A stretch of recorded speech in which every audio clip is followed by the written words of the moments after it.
Yeah, my name is Major. I'm sorry, Major? Yeah, grew up in East Oakland. Okay. So, I mean, down there, nothing's really changed. Only thing that changes is down here. Downtown Oakland, uptown, or whatever. Change is good, I guess. You know, some people don't like it because they don't know how to adjust it, change, whatever. But I think it's a good thing. What are your hopes for your future? Oh, the hopes for my future? Let's see. I don't know. Hopefully, having, hope I can support myself comfortably, not having to worry. Finish school. Maybe get something going for myself.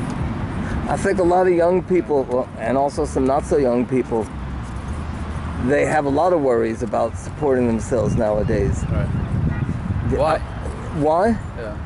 Like, look at what's happened with rents compared to wages. The wages have gone up like a little bit, and the rents have gone up sky high.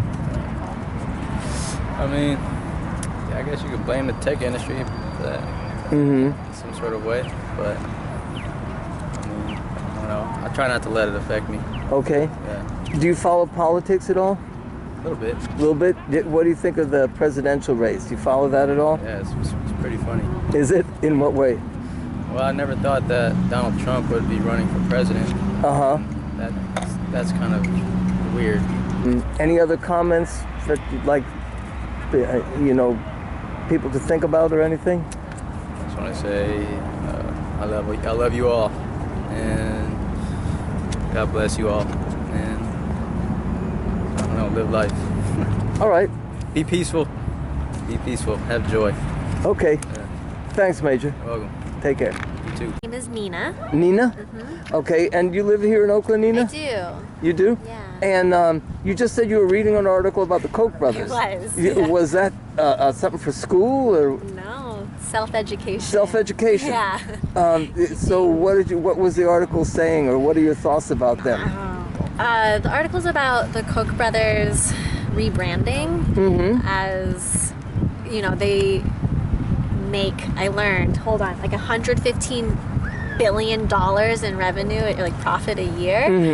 And so they run Koch Industries, and they're seen as like these really vile, despicable people who are just like filthy rich. And so they're going through this like crazy rebranding right now, like this PR campaign where they're like reaching across the table, and they're like they're very libertarian, so they're into like criminal justice reform, and they've like allied themselves with like the United Negro College Fund, and the ACLU. Is that right? Yeah, and they're like funding all these things, and like they fund the arts in New York, so like they're making it harder for people to totally hate them, like, but really they're kind of removing themselves from like left-wing, right-wing politics, and they're like placing themselves as this like middle libertarian thing. I don't know, I'm not convinced. I think they're still pretty despicable. And how do you see what you're reading in that article? Yeah. How do you see that as related to your life? Yeah. Wealth inequality. Like most people are a victim to it. The policies don't. So how does help wealth us. inequality affect you personally? I work hard, or like I work and I make a decent wage. Do you care to say what kind of work you do? I design math games for kids. Yeah, it's good work. But I feel like, I make a decent wage and I can barely support myself as is. I know so many people who make way less than me, and they're expected to live this decent life with health insurance and like car payments and just to like live and work. And yeah, it's not exorbitant. But then there's people with families on what? Aww. Did you catch that on camera? We just got pooped on by birds. That's part of Lake Merritt, I guess, huh? Great. Okay, well, I'm just gonna let it sit there. There you go. That's so absurd. At least it's not lead in the water. Right.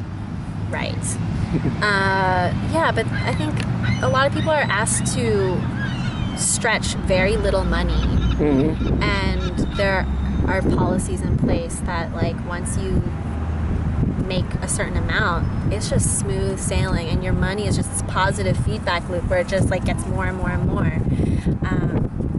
Yeah, it's all very unfair. And the people who have the power are making the policies. I don't know. It affects us. So what? I feel powerless sometimes. I'd like to hope that my vote matters. Do you think it does? Sometimes. Maybe. I don't know.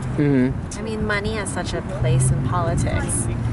Maybe it matters at a local level. I hope in connecting with others, and, like, the more people and the more open conversations we have with people, that could help sway a culture and, you know, change people's minds. Like, the minute you meet someone different from you, it's hard to otherize them and, like, be fearful or be afraid of them. I think the more people we connect with and, like, are open to conversations like this, like, you're cool, I'm cool, like, wow, what is, like, you know, we just connected, and it broadens my understanding of the world. I donated to Bernie Sanders, so that's where I would like things to go. I mean, but honestly, I'd be happy with any Democratic candidate over, like, the abysmal selection on the Republican side. Oh, I just touched it. And, like, it just also weak, and, like, do you think if Sanders gets elected, that it would directly affect your life? Yeah, I hope so.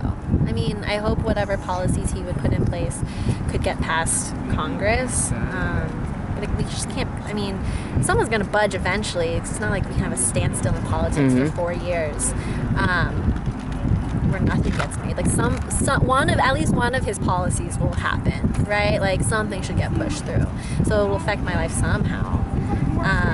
It'll be way better than if, you know, a Republican candidate got Well, that would elected. affect your life too. Yeah, and I think in a bad way. I think it would worsen the wealth inequality issue. Right. Okay. Yeah. Any final comments? I don't know. Thanks for engaging me with this conversation. Well, thanks for your time, Nina. Yeah.